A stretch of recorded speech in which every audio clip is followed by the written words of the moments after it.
Well, it's a good time in women's sports right now. As March Madness has been intense, the NWSL kicked off a new season, and after signing a new CBA, we're only a few weeks away from the most anticipated WNBA season in recent memory. So here to chat all that and so much more is sports host and content creator Aliyah Funschelle, who has a brand new podcast called The Matchup with Aliyah with iHeart Women's Sports. That is, of course, available everywhere. Aliyah, it's such a pleasure to have you here. Thank you so much for joining us.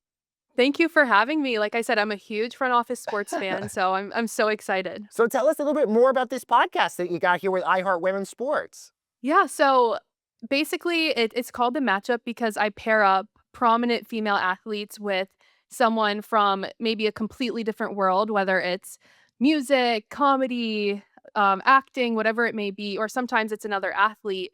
And it's kind of like a conversation where we kind of talk about their similarities, their differences. Sometimes they're friends that go way back to like high school days. Other times it's strangers that were fans of each other from afar. And I think it's like honestly what the women's sports industry was needing because I don't think people realize how many fans of women's sports there are out there and all the overlap. I've always been a huge fan of culture, music. I love Broadway and there's so much overlap with the sports industry that people don't know about. So I just think it's the perfect way to showcase that. So yeah, that's just a little spiel of it. I love that. And as somebody who is also truly believed in the overlap between pop culture and sports as well, I love that you're doing this.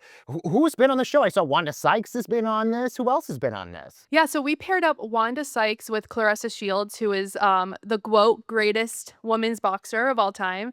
And that was really fun because Wanda actually came out with a boxing movie. And it was a big deal because it was Wanda's first ever dramatic role.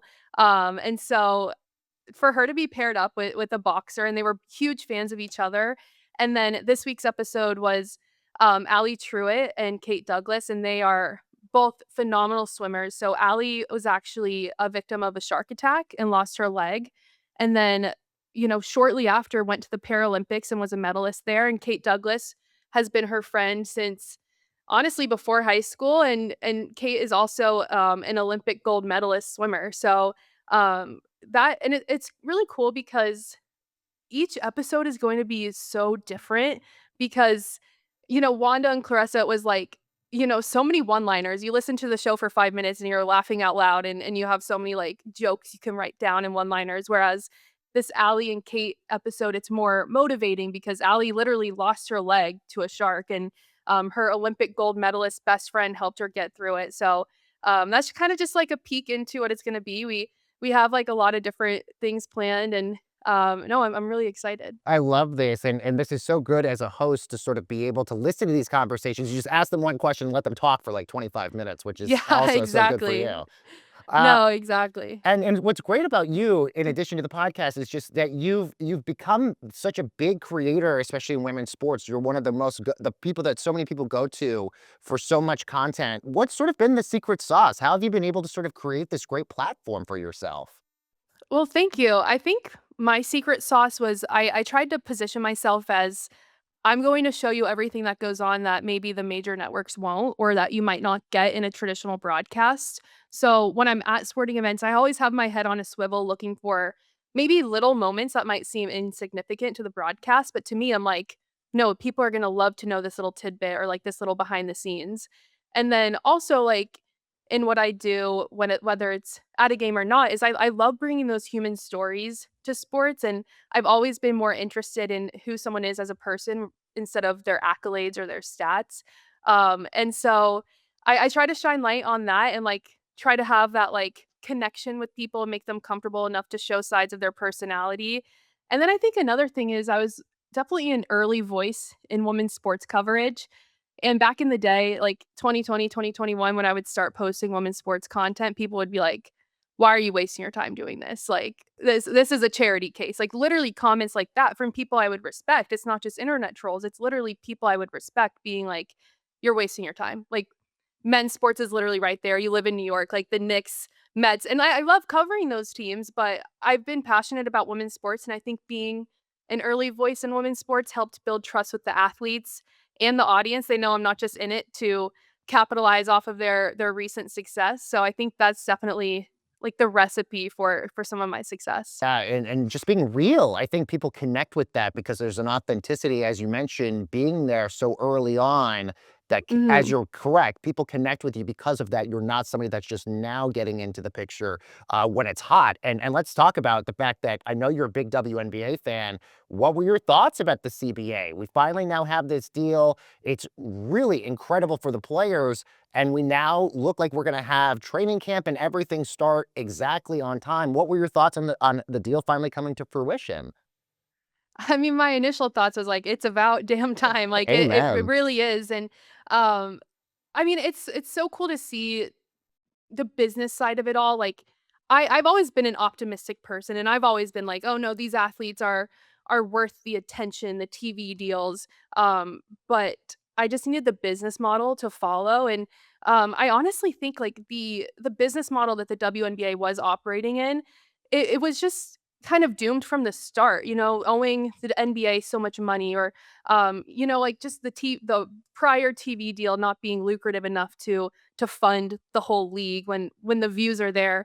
And so I think it's amazing to see them finally get not just paid. There's so many other things other than just the pay that is huge. I mean, even like the pensions and the stuff for retired players, that's a huge one. The maternity leave and not trading away a player when they're pregnant, against their will, or even like roster spots has been a huge issue. So I just think it's so amazing, and Nneka Ogwumike like deserves so much credit. Like this woman could literally not just be like a league commissioner, like she feels so presidential when you talk to her, and she really has just paved the way. Like she deserves all the flowers.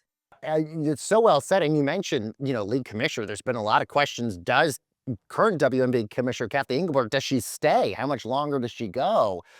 What's your thoughts on this? And do you think maybe a player like Nneka Ogwumike becomes the commissioner?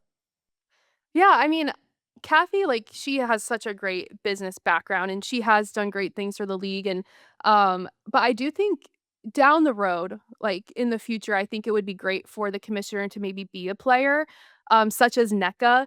And the interesting thing about WNBA players as opposed to NBA players is a lot of NBA guys are one and done.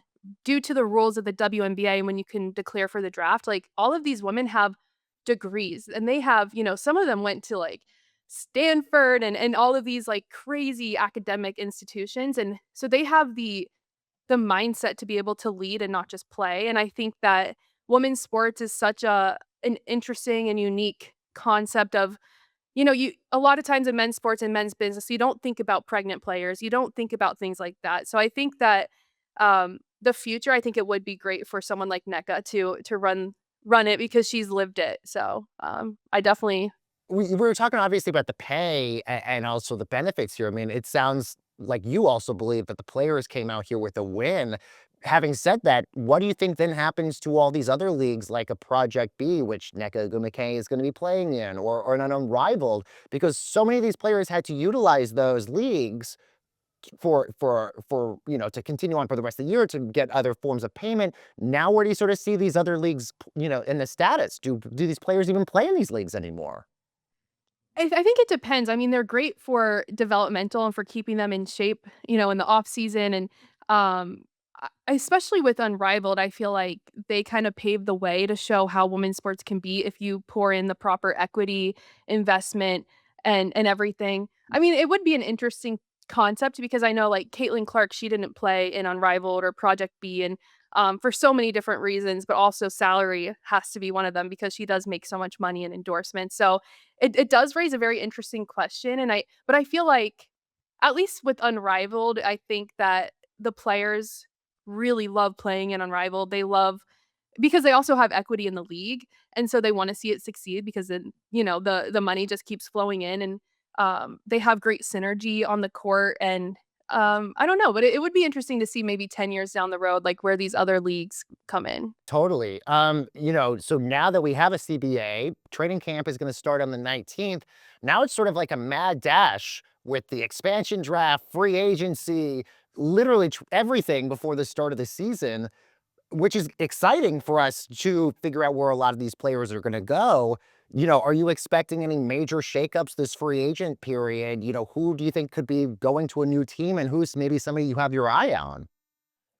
Ooh, that's a great question. I feel like I haven't even allowed myself to, like, try to dream up what because I'm like, "Let's just get to a season," but, ooh, I mean, everybody's basically a free agent. It's kind of I know amazing. it's this is, like, very precedented, like, with all the free agents and now, the max contracts and Right. everything, but, I mean, I do know, like, all the Sabrina Ionescu fans, like, she made it very clear, like, "Hey, New York is home," which is interesting because her hometown is the Bay.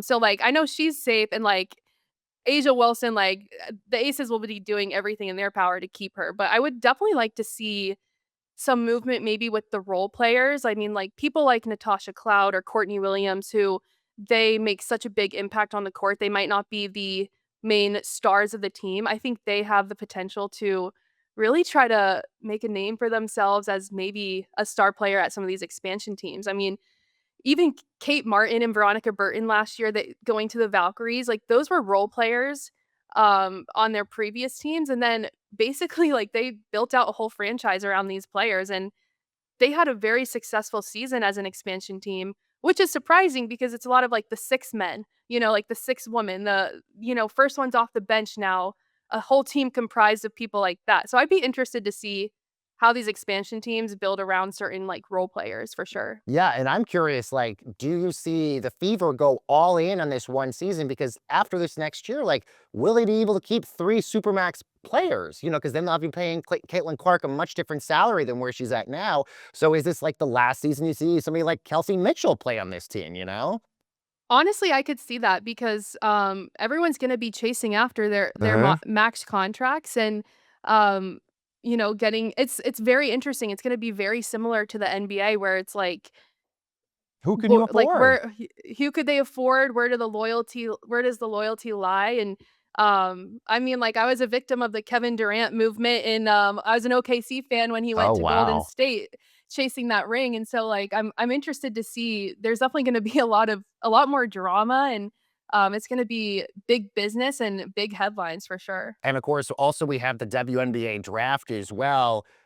Dallas is on the clock again for the second straight year. Obviously, Paige Beckers was great in her first year, but do you see a situation where maybe they draft her girlfriend as E5 number one, or do you think they take this Spanish center instead?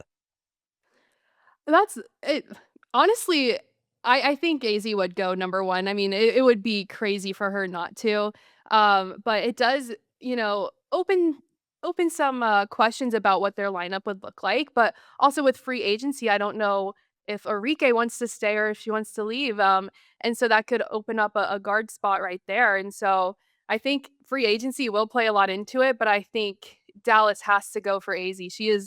She's honestly one of one. She is such a great shooter, and anyone from UConn too. I mean, being coached by Gino, your basketball IQ is through the roof, and you want someone that's gonna make an impact immediately in your system, and AZ's definitely that. So part of also the excitement that I feel like we're seeing in this moment with women's sports is in the media and in the programming space. Specifically, Major League Baseball now basically not having ESPN on Sunday nights anymore has now opened this Uh-huh. door to women's sports Sundays on ESPN. So you'll see WNBA and NWSL coverage on Sunday nights. I mean, what an amazing moment that will be just in terms of the stage for women's sports. What do you think about that? Oh, that's amazing. I mean, gotta love MLB, but I think that this is the right move to have women's sports be the main attraction. And I mean, time and time again, women's sports keeps proving no, we can sell out stadiums, we can bring in the ratings.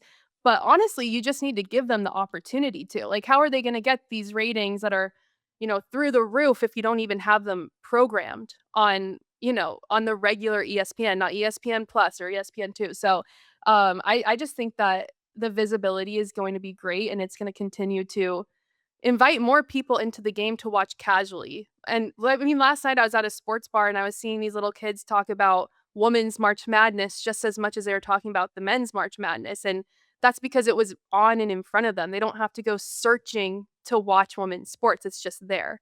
And that's going to be huge. I totally agree. And then on top of that, just the attendance and interest. I mean, I'm from Denver, and my family is so excited about the Denver Summit playing in the Broncos Stadium, selling out 50,000 people that are going to be there. You have the women's Final Four moving to a football stadium next year. We saw the interest in Caitlin Clark and the Fever, having those games at larger arenas. I mean, how big do you feel like the appetite is going to be here for in-person experiences for women's sports? And do you think that this is going to become the norm, that then all of a sudden all these NWSL teams are playing in 50,000 seat stadiums?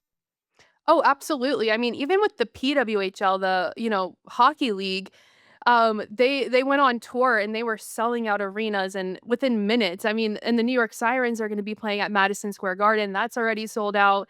I think the audience to me has always kind of been there. I mean, obviously we saw a big influx of fans after the 2023 national championship with Angel Reese, Caitlin Clark. Like, obviously it's grown a lot over the last few years, but there has been an audience that feels like they weren't being catered to because, like I said earlier, like, they had to go searching to stream their Right. favorite teams or, they had to go all the way out to Westchester to watch the New York Liberty, and so I think giving the existing fans the opportunity to show that they have not just the fandom, but they spend so much money. I feel like women's sports fans are huge spenders. Women's sports, like, women that watch the sports are also big spenders, so I just think that they just needed the visibility and the opportunity to sell out stadiums and to, fill them up, and I think now it's just gonna be a trend that doesn't stop anytime soon. I totally agree, and I'll get you out of here on this. Jess Berman, the commissioner of the NWSL, had told us at Radio Row at the Super Bowl, she fully believes that an NWSL team down the road will be just as valuable as an NFL franchise. I mean, do you agree with that? I mean, I definitely, to your point, the appetite is there. Do you think that these clubs can be as valuable as an NFL team? I definitely think they can. I've seen so many interests with WNBA teams, like bidding wars and stuff for ownership of these teams. Obviously, on the business side of things, we need to dismantle the way business is set up, like, to favor men's sports over women's sports. So once, like, and we're already off to a great start with putting women's sports on prime time and moving them to bigger arenas. So I think if we keep trending in that direction, then that certainly is a possibility, especially with the growth of youth sports and trying to keep the younger generation of girls in sports. That really plays a part too. But I just think that it can definitely happen, maybe sooner than we think. Either way, it's an incredibly exciting time to be watching this right now. The podcast, again, the matchup with Aliyah on iHeart Women's Sports. You can listen to it. It's available everywhere. Host and content creator Aliyah Funschelle, thank you so much for joining us. Such a pleasure to talk to you. Thank you so much. This was so fun. And stay with us, everyone, for more Front Office Sports, for more in the business and culture of sports.